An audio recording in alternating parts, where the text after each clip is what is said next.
Una investigación sobre la obligación que tienen los cristianos de usar sus medios para la conversión de los paganos. Por William Carey. Quinta sección. Una investigación sobre las obligaciones de los cristianos en general y qué medios deben usarse para promover este trabajo. Si son verdaderas las profecías concernientes al crecimiento del reino de Cristo, y si es acertado que Una investigación sobre la obligación que tienen los cristianos de usar sus medios para la conversión de los paganos. Por William Carey. Quinta sección. Una investigación sobre las obligaciones de los cristianos en general y qué medios deben usarse para promover este trabajo. Si son verdaderas las profecías concernientes al crecimiento del reino de Cristo, y si es acertado que la comisión dada por él a sus discípulos es obligatoria también para nosotros, podemos inferir que todos los cristianos deben cooperar de todo corazón con Dios en promover sus gloriosos designios, porque el que se une al Señor, un espíritu es con él. 1 Corintios 6:17. Una de las primeras y más importantes de estas obligaciones que nos incumbe es la oración ferviente y unida. Por más que la influencia del Espíritu Santo pueda ser tenida en poco o estar en decadencia en opinión de muchos, las pruebas demostrarán que todos los medios que podamos usar serán ineficaces sin ella. Si un templo es levantado por Dios en el mundo pagano, no será con ejército, ni con fuerza, ni por la autoridad de los magistrados, o la elocuencia del orador, sino con mi espíritu, ha dicho Jehová de los ejércitos. Zacarías 4:6. Por eso debemos ser realmente diligentes en suplicar su bendición sobre nuestras labores. En los profetas está registrado que cuando haya gran llanto en Jerusalén, como el llanto de Adad Rimón en el valle de Megiddo, y la tierra se lamente, familia por familia, y sus mujeres aparte, esto sería consecuencia de un espíritu de gracia y de oración. Y cuando estas cosas se cumplieran, se promete que habrá un manantial abierto para la casa de David y para los habitantes de Jerusalén, para la purificación del pecado y de la inmundicia, y que serán quitados de la tierra los nombres de las imágenes, y todos los falsos profetas se avergonzarán de su visión. Zacarías 12:10 al 13:4. Esta profecía parece enseñar que cuando haya unión universal en oración ferviente, y todos consideren el bienestar de Sión como el propio, entonces serán enviadas copiosas influencias del Espíritu sobre las iglesias, que como una fuente purificadora limpiará a los siervos del Señor. Esta influencia purificadora tampoco se detendrá aquí. Todos los viejos prejuicios idólatras serán desarraigados, y la verdad prevalecerá tan gloriosamente y los falsos maestros se avergonzarán tanto que antes desearán ser contados entre los oscuros cuidadores de ganado, o con los más simples labriegos, que soportar la ignominia de haber sido puestos en evidencia. Las más gloriosas obras de gracia que jamás hayan tenido lugar han venido como respuesta a la oración, y es en este sentido que tenemos la mayor razón para suponer que el glorioso derramamiento del Espíritu, que esperamos al final, será concedido. Con respecto a nuestras propias conexiones inmediatas, hemos sido favorecidos dentro de estos pocos años con algunas señales para bien, concedidas como respuesta a la oración, que nos alientan a persistir y crecer en este importante deber. Confío que nuestras reuniones mensuales de oración por el éxito de la evangelización no han sido en vano. Es verdad que una falta de insistencia acompaña a menudo a nuestras oraciones, pero aún tan débiles y poco fervientes como hayan sido, podemos creer que Dios las ha escuchado, y en cierta medida las ha respondido. Por lo general, las iglesias que se han involucrado en esta práctica han crecido evidentemente desde entonces. Algunas controversias que por mucho tiempo habían confundido y dividido a las iglesias han sido expuestas con más claridad que nunca. Hay llamados para predicar el Evangelio en muchos lugares donde no había sido proclamado antes. Sí, una gloriosa puerta se ha abierto, y parece estar abriéndose más y más, por la difusión de las libertades civiles y religiosas, acompañada también por una disminución del espíritu del papismo. Se ha hecho un noble esfuerzo para abolir el inhumano comercio de esclavos, y aunque al presente no ha sido tan exitoso como pudiésemos haber deseado, podemos esperar que se avanzará en ello hasta el fin. En cuanto a esto, es una satisfacción recordar que la última lucha por la abolición del tráfico de esclavos ha resultado en un loable esfuerzo de fundar una colonia libre en Sierra Leona, en la costa de África, un esfuerzo que, si cuenta con la bendición divina, no solo promete abrir un camino para un comercio honorable con aquel extenso país y para la civilización de sus habitantes, sino que puede proveer los felices medios para introducir entre ellos el Evangelio de nuestro Señor Jesucristo. Estos son acontecimientos que no deben ser pasados por alto, no deben ser considerados sin importancia, y aunque quizás son pequeños comparados con lo que podría haberse esperado, si todos hubieran aceptado cordialmente el espíritu de la propuesta y del mismo modo hubiesen hecho propia la causa de Cristo, o en otras palabras, si hubiesen sido tan solícitos en esto como si su propio bienestar dependiera de su éxito.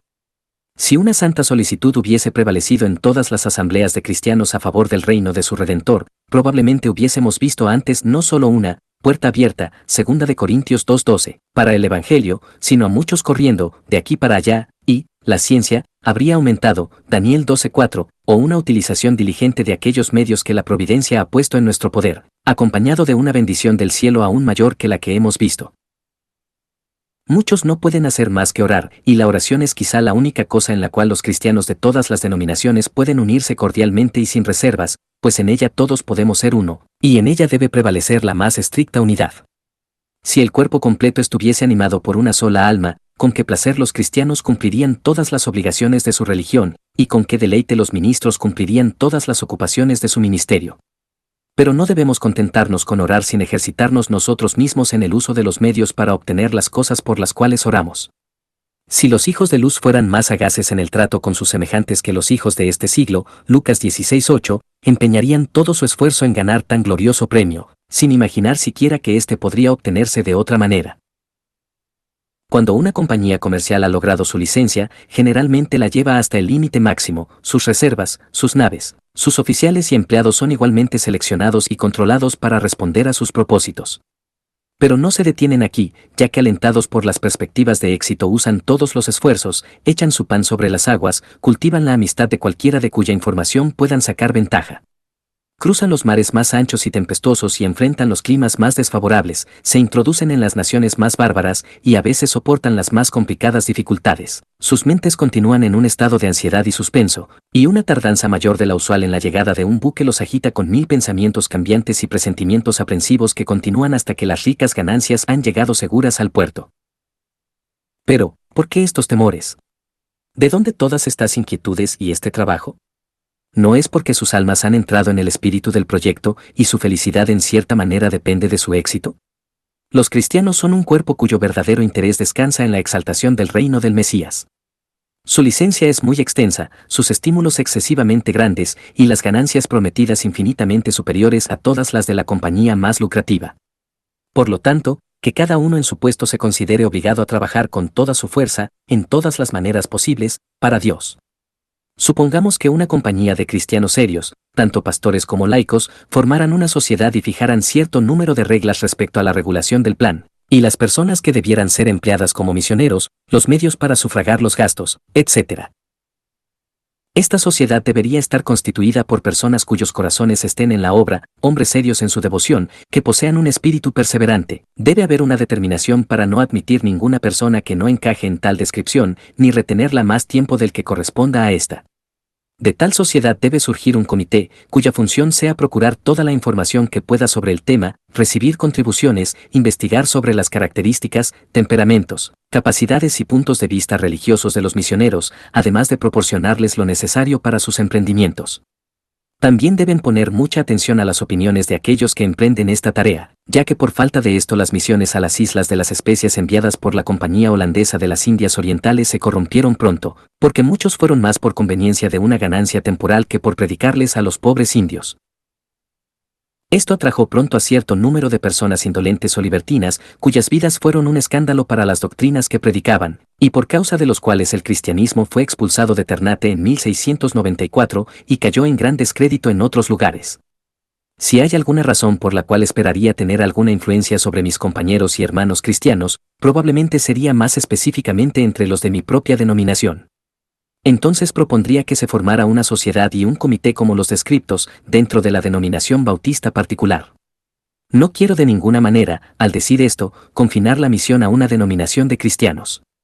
Deseo con todo mi corazón que cada uno que ame a nuestro Señor Jesucristo con sinceridad pudiese de un modo u otro involucrarse en ella.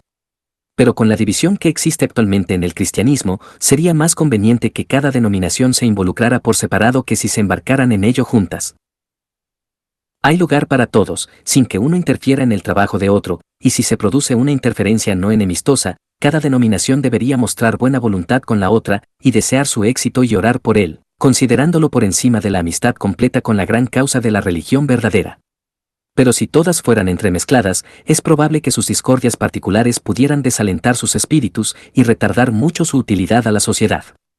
Con respecto a las contribuciones para sufragar los gastos, sin duda el dinero será necesario, y si los ricos emplean en este importante emprendimiento una porción de los bienes sobre los que Dios los ha puesto como mayordomos, ¿acaso hay alguna manera de que al final las cuentas cierren mejor? Tampoco debemos limitar las contribuciones a los ricos, si personas de circunstancias más moderadas dedican una porción, como un diezmo, de su ingreso anual al Señor. Esto no solo se correspondería con la práctica de los israelitas, quienes vivían bajo la economía mosaica, sino de los patriarcas Abraham, Isaac y Jacob, antes de que esta dispensación comenzara. Muchos de nuestros más eminentes ascendientes entre los puritanos siguieron esta práctica, y si se siguiera ahora, no solo sería suficiente para sostener el ministerio del evangelismo doméstico y alentar la predicación local en nuestros respectivos vecindarios, sino que sufragaría los gastos de llevar el evangelio al mundo pagano. Si las congregaciones tuvieran suscripciones de un penique o más por semana, acorde a sus circunstancias, y lo depositaran como fondo para la propagación del evangelio, se podría obtener mucho de esa manera. Por tan simples medios, pronto podrían tenerlo en su poder para introducir la predicación del Evangelio en la mayoría de las poblaciones de Inglaterra, donde, aunque hay hombres cuya ocupación debería ser dar luz a los que están en tinieblas, es bien conocido que no lo hacen. Donde no hubiese personas que abriesen su casa para recibir el Evangelio, se podría procurar algún otro edificio por una pequeña suma, y aún así podría apartarse después un monto considerable para que los bautistas u otros comités propaguen el Evangelio entre los paganos. Muchas personas en este último tiempo han dejado de usar el azúcar de las Indias occidentales a causa de la inicua manera de obtenerla. Las familias que han hecho esto y que no la han sustituido por otra cosa, no solo han limpiado sus manos de sangre, sino que han hecho un ahorro para sus familias, algunos de 6 peniques y otros de un chelín a la semana. Si esto, o una parte, se destinara al uso antes mencionado, sería ampliamente suficiente. Solo tenemos que mantener la meta en la mira y tener nuestros corazones fervientemente comprometidos en seguirla, y obtener los medios no será muy difícil. Se nos exhorta a no hacer tesoros en la tierra, donde la polilla y el moho destruyen, y donde ladrones entran y hurtan, Mateo 6:19. También se declara que, todo lo que el hombre siembre, eso también segará, Gálatas 6:7. Estas escrituras nos enseñan que las alegrías de la vida futura guardan una estrecha relación con la presente, una relación similar a la que existe entre la cosecha y la siembra. Es verdad que cualquier recompensa es de pura gracia, pero no obstante es alentadora. ¿Qué tesoro, qué recompensa deben esperar personas como Pablo, como Eliot, como Branner y otros, que se han dado completamente a sí mismos a la obra del Señor? ¿Qué cielo será el ver las muchas miríadas de pobres paganos, de bretones en medio de ellos,